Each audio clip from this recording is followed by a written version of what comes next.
wabarakatuh. Selamat siang, salam sejahtera bagi kita semua.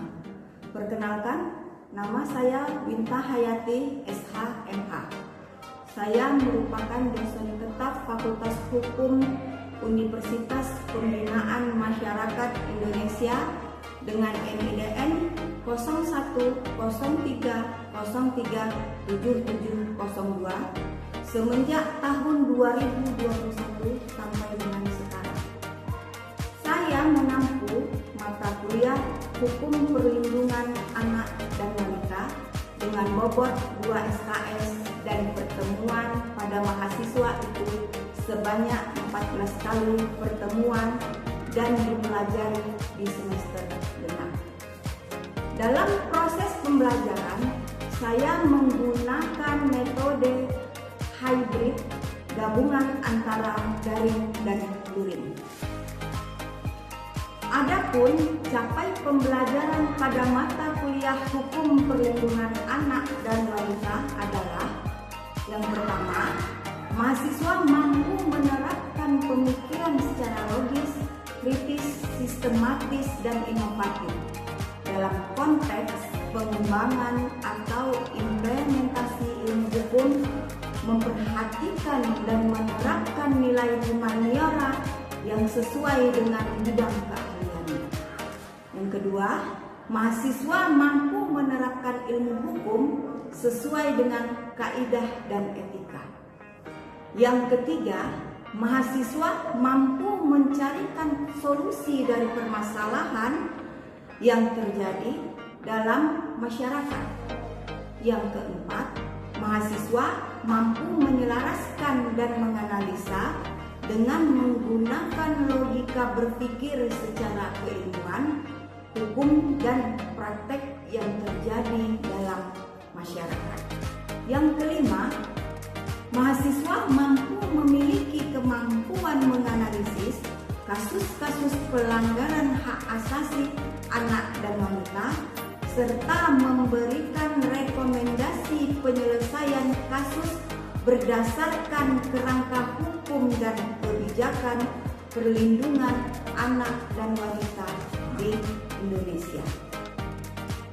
Adapun kajian materi pembelajaran mata kuliah Hukum Perlindungan Anak dan Wanita, yaitu yang pertama, latar belakang dan dasar hukum perlindungan anak dan wanita.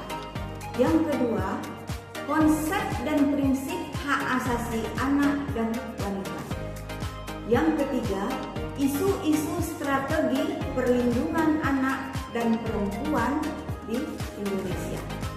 Yang keempat, kebijakan dan peraturan terkait perlindungan anak dan wanita. Yang kelima, kasus pelanggaran anak dan wanita dari studi kasus hukum yang terjadi. Yang keenam, alternatif solusi atas kasus kekerasan dan diskriminasi wanita. Yang ketujuh, ujian tengah semester. Yang kedelapan, bentuk kekerasan terhadap anak. Yang kesembilan, gender dan seks dan politik seksual. Yang kesepuluh, bentuk diskriminasi terhadap wanita. Yang kesebelas, kekerasan seksual dan dampak kekerasan berbasis gender.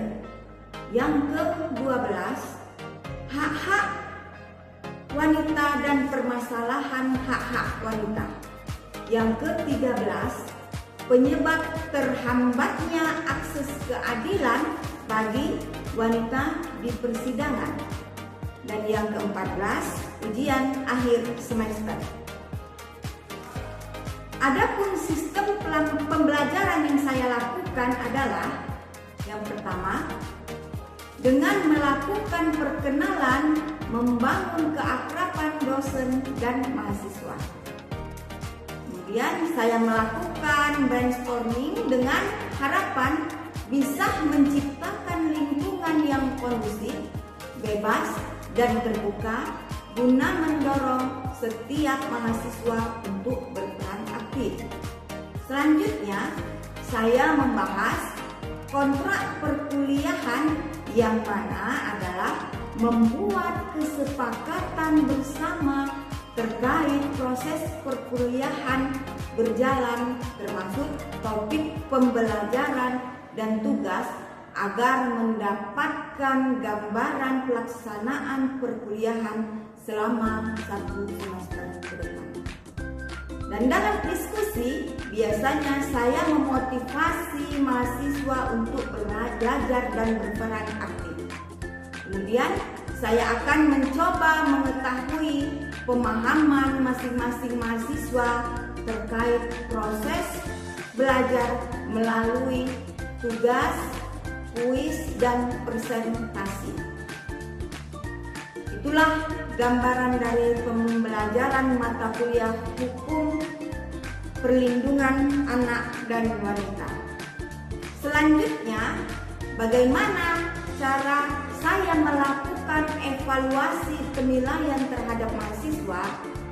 Kemudian di awal perkuliahan, saya menjelaskan bahwa penilaian pada mata kuliah ini adalah yang pertama itu ujian semester 20%, kemudian ujian akhir semester 20%, ujian akhir semester 20%, tugas 30%, kehadiran 30%. Selanjutnya saya akan menampilkan proses pembelajaran saya pada mata kuliah Hukum Perlindungan Anak dan Wanita secara tatap muka. Terima kasih.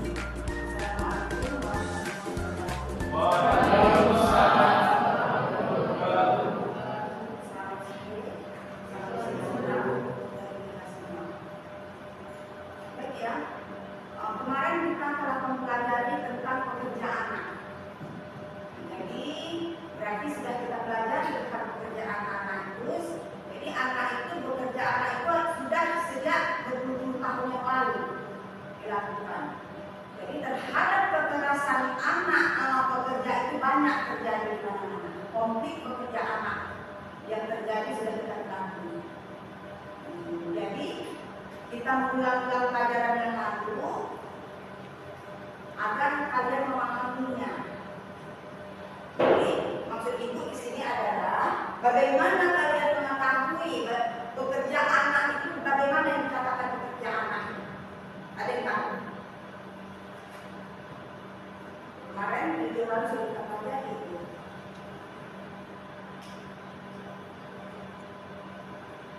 Apa yang dimaksud pekerja anak?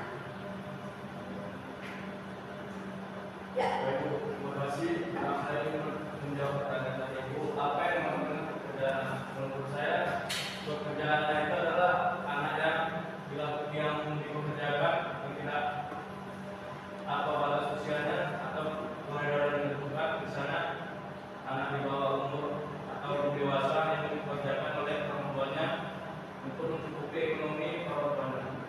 Karena tidak mencukupi ekonomi tersebut, makanya anak tersebut sudah dipekerjakan oleh orang tuanya. Oke, ada yang lain? Lihat sedikit. Apa itu pekerja anak?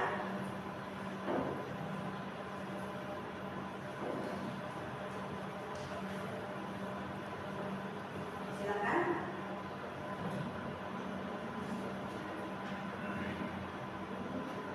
Atau Hardiana? Ya. Jadi kalau dalam pekerjaan itu anak yang dipekerjakan sesuai dengan kompetisi atau sesuai dengan bakat yang dia punya gitu. Ini tidak keluar dari batas koridor anak tersebut seperti itu. Tidak eksploitasi anak. Jadi di situ tidak ada untuk mengeksploitasi anak supaya tidak ada terjadi pelanggaran terhadap pelanggaran terhadap anak-anak. Ya, pekerjaan anak, pekerja berat terhadap anak itu tidak ada.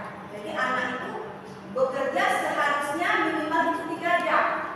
Ya, tidak mengganggu untuk dia bermain, kemudian tidak mengganggu untuk dia bersekolah.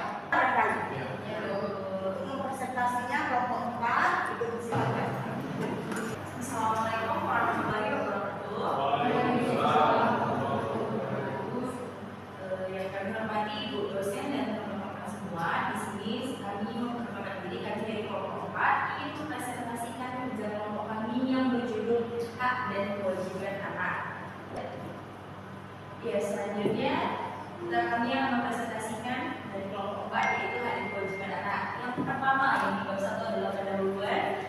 Perlindungan anak merupakan segala kegiatan untuk menjamin dan melindungi anak dan haknya agar dapat tumbuh, berkembang, dan berpartisipasi secara optimal sesuai dengan harkat dan martabat kemanusiaan, serta mendapatkan perlindungan dari kekerasan dan diskriminasi.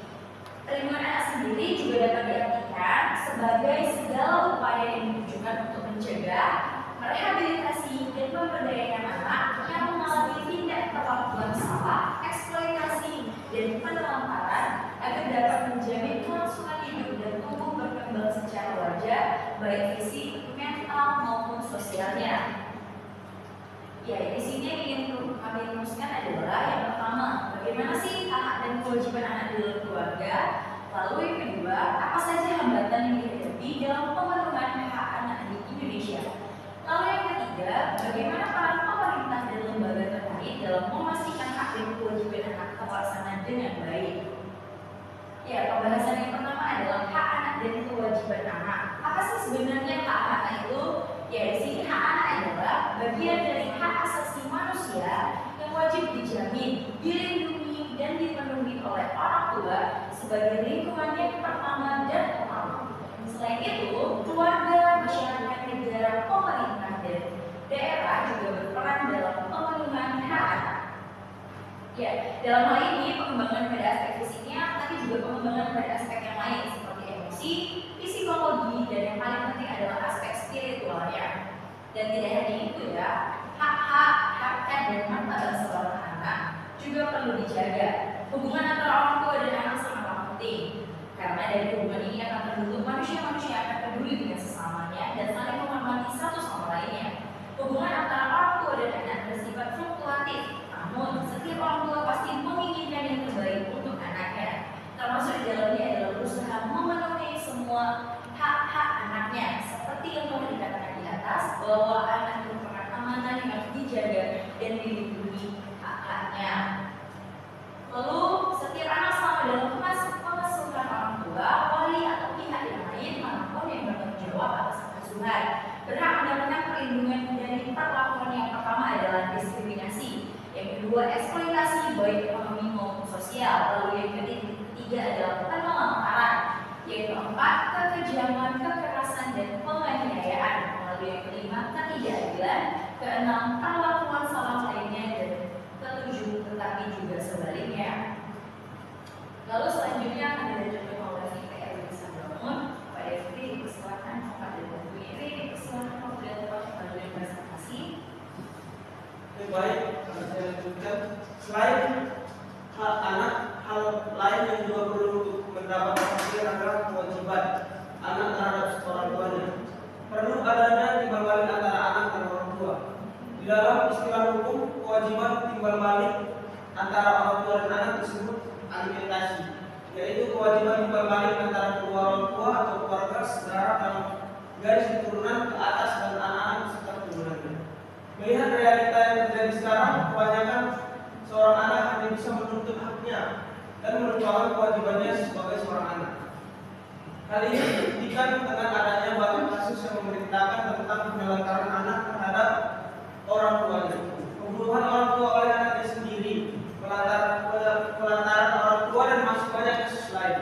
Di bawah ini adalah beberapa hak anak di dalam keluarga, di antaranya adalah hak untuk hidup dan tumbuh berkembang, hak mendapatkan perlindungan dan penjagaan, hak mendapatkan nafkah dan kesejahteraan, hak mendapatkan pendidikan dan pengajaran, hak mendapatkan keadilan dan kebersamaan derajat, hak mendapatkan cinta kasih, hak untuk bermain.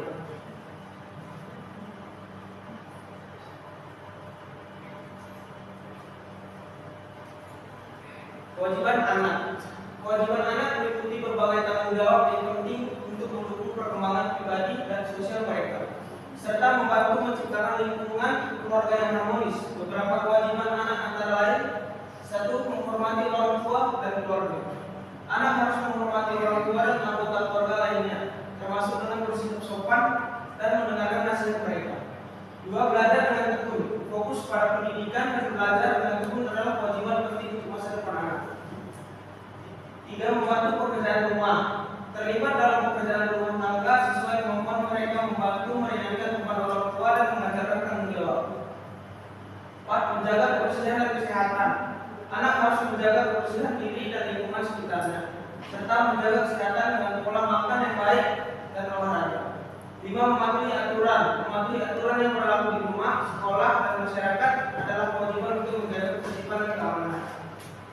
Berperilaku baik atau mengembangkan perilaku baik dan etika yang positif dalam investasi sehari-hari. Hambatan yang dihadapi dalam pemenuhan hak anak di Indonesia akan dilanjutkan oleh Muhammad Faris. Saya persilakan. Baik, terima kasih. Saya akan melanjutkan hambatan yang dihadapi dalam pertemuan hak anak di Indonesia. Yang pertama itu ada kemiskinan dan ketidaksetaraan ekonomi. Yang kedua ada akses terbatas ke pendidikan berkualitas. Yang ketiga ada kesehatan dan gizi yang buruk. Yang keempat kekerasan dan eksploitasi anak. Kelima ada kurangnya kesadaran dan pemahaman hak-hak anak. 6. Isu sosial dan budaya. 7. Bencana alam dan konflik. 8. Keterbatasan anggaran dan infrastruktur. 5. Keterbatasan implementasi kebijakan. Untuk mengatasi hambatan ini diperlukan upaya yang komprehensif dan terkoordinasi dari pihak termasuk pemerintah, organisasi non pemerintah, masyarakat, dan sektor swasta. Pendekatan pendidikan dan kebijakan yang lebih efektif serta penegakan hukum yang lebih tegas sangat diperlukan untuk memastikan hak-hak Indonesia yang baik. Selanjutnya ada peran pemerintah yang lembaga terkait dengan memastikan hak-hak kewajiban anak masyarakat yang baik. Berikut beberapa cara bagaimana peran tersebut dijalankan. Yang pertama, peran pemerintah dengan membentuk dan implementasi kebijakan berupa perumusan undang-undang. Pemerintah bertanggung jawab untuk merumuskan dan menerapkan perlindungan hak-hak anak seperti yang dilakukan perlindungan anak. Yang kedua ada peran lembaga terkait, yaitu organisasi non pemerintah atau NGO. Ada aplikasi untuk kebijakan dan praktik yang lebih baik dalam melindungi hak anak. Yang kedua, program komunitas menyediakan program yang mendukung anak-anak seperti layanan pendidikan, informasi, komunitas, dan dukungan psikososial. Demikian paparan dari saya, selanjutnya akan dilanjutkan oleh Ibu Dari.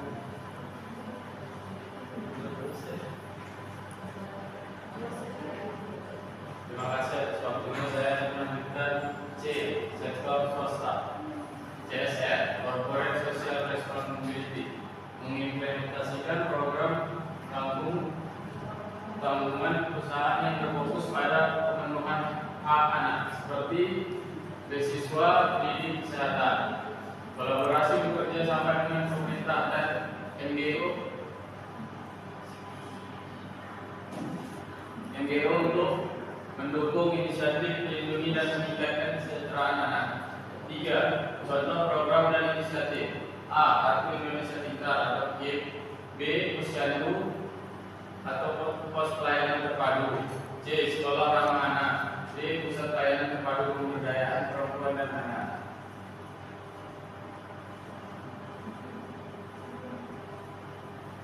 Baik, kesimpulan: anak-anak memiliki hak yang diakui secara universal seperti hak atas pendidikan, perlindungan, kesehatan, dan kebebasan berpendapat. Hak ini dijamin untuk berbagai instrumen hukum internasional dan nasional seperti Konvensi Hak Anak, Convention on the Right of the Child, dan undang-undang nasional di berbagai negara. Di samping hak, anak-anak juga memiliki kewajiban yang harus dipenuhi, termasuk menghormati orang tua dan guru, belajar dengan tekun, dan menjaga kebersihan diri serta lingkungan. Kewajiban ini bertujuan untuk mendidik anak-anak agar menjadi individu yang bertanggung jawab dan berkontribusi bagi masyarakat. Terima kasih. Saya akan melanjutkan pembahasan modern budaya literasi filosofi. 1. Meningkatkan edukasi tentang hak dan kewajiban sekolah dan orang tua perlu secara aktif memberikan edukasi kepada anak-anak tentang hak dan kewajiban mereka.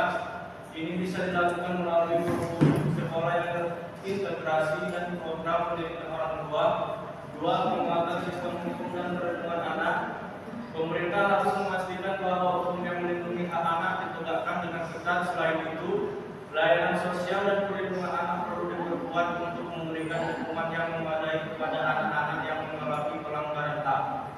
3. Kerjasama antara pemerintah, sekolah, dan komunitas. 4. Peningkatan keterlibatan anak dalam pengambilan keputusan. 5. Kampanye kesadaran publik. Dengan menerapkan saran-saran ini, diharapkan dapat tercipta lingkungan yang lebih mendukung bagi anak-anak untuk menikmati hak-hak mereka dan menjalankan kewajiban mereka secara seimbang dan harmonis. Demikian presentasi kami yang kami lakukan. Baik, sekian dari presentasi kami dari kelompok 4. Lalu sekarang masuk kepada sesi tanya jawab. Kepada teman-teman yang ingin bertanya, silakan angkat tangan. Ingin bertanya. Ya, saudari Ana, apa yang ingin ditanyakan? Boleh Bapak dipersilahkan. Baik, terima kasih sebelumnya. Saya perwakilan dari kelompok 3 ingin bertanya kepada kelompok 4. Dimana pertanyaannya adalah upaya apa yang harus dilakukan orang tua agar pemenuhan hak dan kewajiban anak tercapai, serta sebutkan konsekuensi jika hak dan kewajiban anak itu tidak tercapai dalam lingkungan keluarga. Dan apakah di Indonesia ini ada namanya perlindungan khusus tentang anak? Kalau ada, bisa teman-teman jelaskan. Kalau nggak ada, bisa dijelaskan juga. Mungkin sekian dari pertanyaan saya. Terima kasih. Baik, terima kasih kepada saudara Emma. Satu pertanyaan lagi.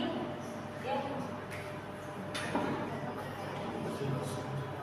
Kami dari kelompok 2 ingin bertanya tentang kewajiban dan hak anak. Di sini tidak luput dari pengetahuan masyarakat. Jadi yang menjadi pertanyaan saya adalah bagaimana cara masyarakat membantu memenuhi hak dan kewajiban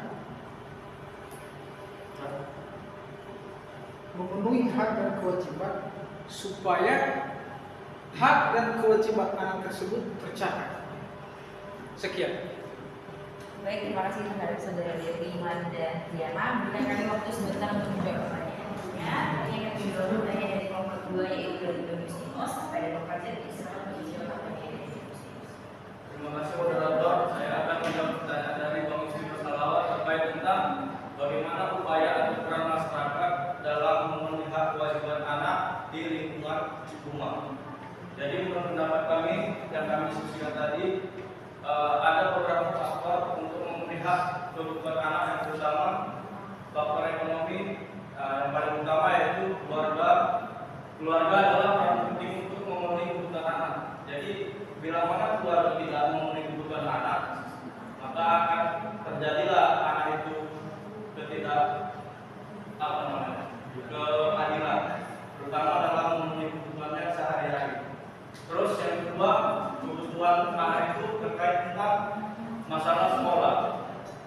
Jadi kita ambil kesimpulan masalah sekolah ini yaitu harus bisa anak tersebut menjalani sekolahnya atau berpendidikan lebih tinggi dari orang tuanya, terutama dalam hal pendidikan dari SD, SMP, SMA, dan kuliah. Karena kebutuhan pendidikan ini sangat perlu kita terapkan di masyarakat, terutama di kalangan bawah.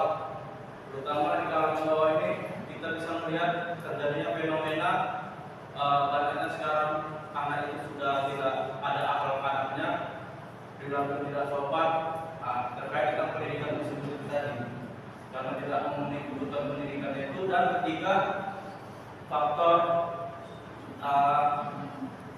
dari orang tuanya juga tidak memenuhi nasihat, tidak memberikan nasihat tentang anak tersebut supaya anak tersebut menjadi orang lebih baik, tidak nakal. Itu yang terutama. Yang terakhir keempat yaitu anak tersebut harus bisa selaras dengan apa kata orang tuanya, pendapat orang tuanya harus dituruti. Karena kalau anak tersebut tidak menuruti aturan orang tuanya, maka terjadilah kemungkinan anak tersebut menjadi tidak baik, seperti mencuri, contohnya tawuran dan lain-lain. Demikianlah hasil jawaban saya, diskusi dari kelompok saya Pak pada tanggapan atau saran. Terima kasih. Saya kembali ke moderator. Kenapa? Izin.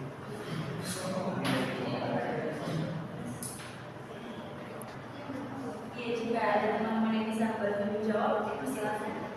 Ada?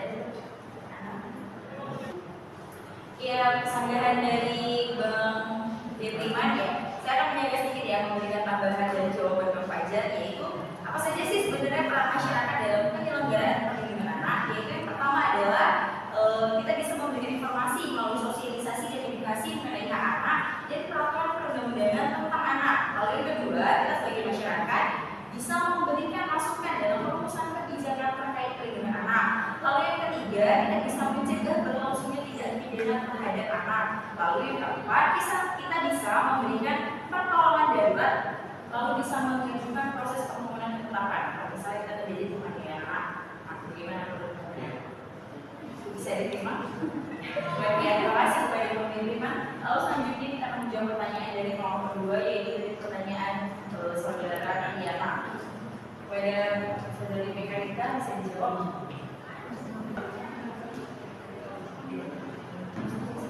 Perlindungan khusus adalah perlindungan yang diberikan kepada anak dalam situasi darurat.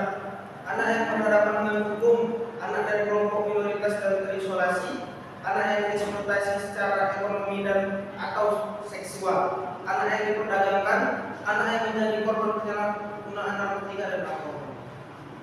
Mungkin sekian jawaban dari saya. Bagaimana menurut kalian? Baik, terhadap yang bertanya, ya, selesailah sudah presentasi kami dari kelompok 4 pada hari ini. Bila ada kurang dan salah mohon dimaafkan. Kami tutup. Assalamualaikum warahmatullahi wabarakatuh. Oke ya, kita beri aplaus sekali lagi. Ya, banyak yang dilakukan pemerintah baik itu masyarakat maupun pemerintah untuk menangani kasus anak-anak yang kejahatan terhadap anak-anak banyak terjadi. Antara lain adalah pencurian, pemerkosaan terhadap anak di bawah umur. Jadi banyak kasus-kasus itu yang dilakukan sekarang ini oleh pemerintah, termasuk salah satu adalah hak asasi manusia. Ya, oke, mungkin sudah dipahami ya. Silakan. Mungkin itu saja materi kita pada hari ini tentang hukum perlindungan anak dan perempuan. Mungkin minggu depan kita masuk tentang materi yang lain. Sudah ya. Assalamualaikum warahmatullahi wabarakatuh.